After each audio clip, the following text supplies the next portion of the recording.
Assalamualaikum warahmatullahi wabarakatuh. Halo, perkenalkan nama saya Wanda Sawitri, NPM 1901081039. Nah, jadi pada video kali ini saya akan bahas mengenai ekspresi gen. Teman-teman pasti sudah tidak asing lagi bukan mengenai ekspresi gen. Nah, jadi ekspresi gen itu merupakan proses penerjemahan gen atau kode genetik pada suatu DNA menjadi asam amino atau protein. Nah, dalam prosesnya sendiri, ekspresi gen ini dibedakan menjadi dua, yaitu transkripsi dan translasi. Ada yang tahu nggak sih apa bedanya? Jadi, perbedaan antara transkripsi dan translasi itu yang pertama terletak di tempat berlangsungnya. Adapun tempat berlangsungnya transkripsi itu ada di nukleus atau inti sel, sedangkan pada translasi itu tempat berlangsungnya itu ada di ribosom. Nah, selanjutnya seperti yang telah saya sebutkan tadi, bahwasanya ekspresi gen itu dibedakan menjadi dua tahap, yaitu transkripsi dan translasi. Transkripsi sendiri merupakan proses pembentukan rantai messenger RNA atau disebut dengan mRNA, sedangkan translasi merupakan proses penerjemahan mRNA menjadi asam amino. Nah, selanjutnya itu perbedaan terhadap produk akhirnya. Pada transkripsi itu, produk akhirnya itu berupa tRNA, sedangkan pada translasi itu, produk akhirnya itu berupa protein atau asam amino. Nah, selanjutnya pada transkripsi dan translasi itu mempunyai 3 tahapan, yang mana terdapat inisiasi, elongasi, dan terminasi. Nah, inisiasi ini merupakan proses permulaan atau awal mula ya, sedangkan elongasi itu merupakan proses pemanjangan dan terminasi itu merupakan proses akhirnya. Selanjutnya itu ada sifat dari bahan genetik. Dapat teman-teman lihat sifat bahan genetik itu terdapat 4 macam. Yang pertama itu adalah replikasi, penyimpanan, ekspresi, dan bervariasi. Nah, maksud dari replikasi ini maksudnya bahan genetik itu dapat menggandakan diri. Yang kedua itu dapat menyimpan sebuah informasi genetik, dan yang ketiga itu ada ekspresi, maksudnya dapat mengekspresikan informasi genetik yang dikandungnya, dan yang keempat itu ada bervariasi. Nah, maksudnya bahan genetik itu dapat bervariasi melalui proses mutasi. Selanjutnya itu ada model replikasi DNA. Model replikasi DNA itu dibedakan menjadi 3 macam. Yang pertama itu ada model replikasi DNA konservatif. Nah, maksudnya itu rantai polinukleotida ini induk itu tidak membuka, dan kedua rantai polinukleotida yang dibentuk itu terdiri dari atas rantai polinukleotida baru. Nah, ini kan induknya. Jadi dia tuh ini replikasinya tuh terbentuk yang baru, yang lama tetap. Nah, yang kedua itu ada rantai model replikasi DNA semi konservatif. Nah, yang mana ini merupakan model yang paling banyak atau sering digunakan. Nah, model ini itu menyatakan bahwa setiap molekul DNA pada satu untai DNA parental atau lama dipertahankan untuk berpasangan dengan satu untai yang baru disintesis. Nah, jadi kan ini induknya, ini yang lama. Nah, ini nih dia melakukan replikasinya itu tetap mempertahankan yang lama, terus ada yang terbentuk yang baru. Selanjutnya itu model replikasi DNA yang ketiga itu ada diversif, yang mana kedua rantai polinukleotida ini terputus-putus dan berfungsi sebagai cetakan. Dapat teman-teman lihat di sini bentuk rantainya ini terputus-putus. Nah, begitulah model dari ketiga replikasi DNA ini. Oke, selanjutnya itu mengenai kehidupan. Seperti yang teman-teman ketahui, bahwasanya di dalam kehidupan itu terjadi proses metabolisme sel. Ada yang masih ingat nggak sih mengenai metabolisme? Jadi, metabolisme itu merupakan perubahan kimiawi dari satu bentuk ke bentuk yang lainnya, yang mana melibatkan transformasi materi dan energi. Nah, dalam proses metabolisme sel ini, yang mana di dalamnya terdapat reaksi biokimia yang dikatalis oleh enzim tertentu. Nah, keragaman proses dan hasil dari metabolisme ini ditentukan oleh enzim yang terlibat langsung dalam DNA, yang menjadi cetakannya itu merupakan gen. Nah, seperti yang kita ketahui bahwasanya gen itu merupakan pengendalian proses dari metabolisme kehidupan. Nah, jadi Terdapat poin-poin penting yang harus kita ingat di sini, bahwasannya bahan genetik itu bertanggung jawab terhadap munculnya variasi baru melalui proses mutasi. Yang kedua itu proses komposisi kimia DNA, yang mana dapat mengubah proses transkripsi dan translasi serta sintesis protein, yang mana hal tersebut dapat mengubah metabolisme sel yang berakibatkan pada perubahan penampakan organisme. Nah, selanjutnya itu terdapat mutasi yang terjadi dalam sel gamet itu diteruskan ke generasi berikutnya, dan dengan berjalannya waktu akan didistribusikan ke populasi atau generasi selanjutnya. Selanjutnya itu terdapat variasi genetik atau pengaturan kembali susunan melalui di dalam atau di antara kromosom yang mengakibatkan sebagai bahan proses evolusi. Selanjutnya itu ada hubungan antara materi genetik dengan proses evolusi.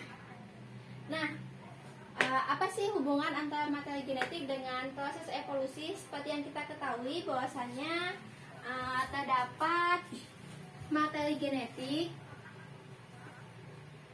yang mana materi genetik ini di dalamnya itu berisi seperti ada gen, DNA, dan kromosom. Nah, gen ini sendiri kan seperti yang kita ketahui bahwasannya merupakan kode-kode genetik, yang mana akan diturunkan ke generasi berikutnya. Nah, adapun cara yang digunakan untuk menurunkan materi genetik itu melalui ekspresi gen.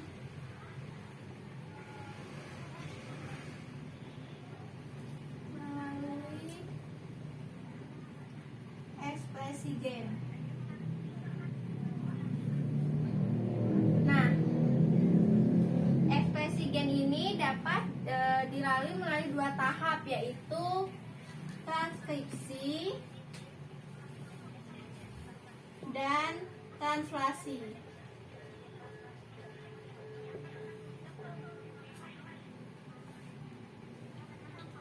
Nah, yang mana proses ini merupakan proses yang sangat vital karena terjadinya di nukleus atau inti sel.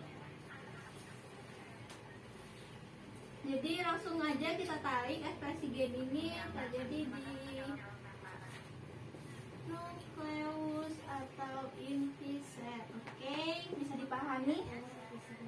Nah, dalam proses ini juga terkadang terjadi mutasi sel. Hal ini dikarenakan pada inti sel terdapat RNA-D yang sangat panjang karena terdapat di intron exon. Nah, ketika intron tersebut tidak segera dibuang atau dilepaskan dari RNA-D, maka akan terjadi kelainan sehingga dapat menyebabkan mutasi. Mutasi atau kelainan sendiri dapat diturunkan dari generasi ke generasi berikutnya, sehingga hal tersebutlah yang mengakibatkan terjadinya proses evolusi. Begitu. Nah, karena kan seperti di sini materi genetik, gen itu kan sendiri merupakan pewarisan sifat-sifat atau kode-kode genetik, yang mana jadi melalui proses ini jadi sifat-sifat atau apapun itu bisa diturunkan melalui proses evolusi. Apakah bisa dimengerti? Oke, selanjutnya yaitu mengenai proses dari sintesis protein. Teman-teman dapat perhatikan video yang ada di atas ini. Video di atas merupakan video dari sintesis protein dari DNA. Nah, dapat teman-teman perhatikan gambar bulat di samping itu merupakan sel. Masih pada ingat kan apa itu sel? Sel itu merupakan unit terkecil yang menyusun makhluk hidup. Nah, sel ini bisa disebut juga sebagai unit dasar dari semua jaringan hidup. Dalam kebanyakan sel manusia, itu terdapat struktur yang disebut dengan nukleus atau inti, yang mana berisi oleh gen. Nah, pada manusia, gen ini dibagi menjadi 23 pasang kromosom. Setiap kromosom itu mengandung untaian rangkai panjang DNA, yang mana untaian ini tersusun erat di sekeliling protein yang disebut dengan protein histon. Dalam DNA ada bagian yang disebut dengan gen. Gen-gen ini berisi petunjuk untuk membuat sebuah protein. Nah, dimana ketika ketiga gen ini diaktifkan akan membentuk enzim, yang mana enzim tersebut disebut sebagai enzim RNA polimerase. Nah, enzim ini akan menempel pada awal gen dan bergerak di sepanjang DNA membuat rangkaian dari mRNA dari basa kosong yang ada di dalam nukleus. Kode DNA ini akan menentukan urutan basa kosong yang akan ditambahkan ke dalam mRNA. Nah, selanjutnya proses ini disebut juga dengan proses dari transkripsi. Nah, selanjutnya terdapat messenger RNA. Selanjutnya messenger RNA.